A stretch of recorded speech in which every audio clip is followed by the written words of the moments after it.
If you want to put if you're going to put a spring into your insulator, as you can see there, I've got my wire running through here, and then I'm going to take the opposite side. The insulator is well insulated.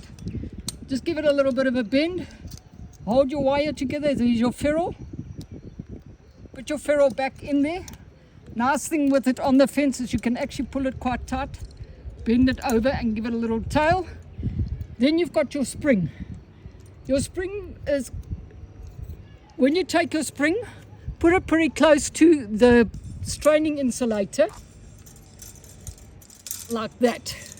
Now you can pull on your spring. When you pull your spring, pull it about that much. Hold the spring like that. Let me just get this wire.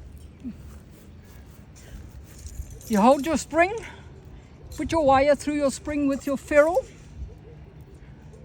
Let me just put the ferrule on first.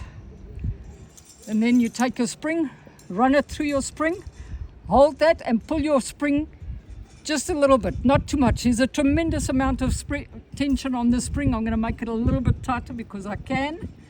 There you go. And then what you do is you pull your ferrule back into your wire back into your ferrule, pull it back, fold it back. And that is how you put your spring into your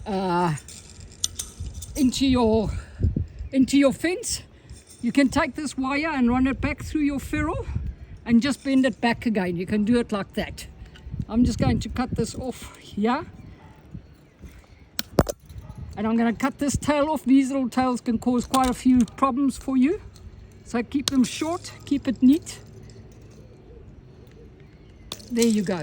Your spring is in. I haven't put this through this ferrule yet, but it will fit in there as well. And then fold it back and cut it. Okay.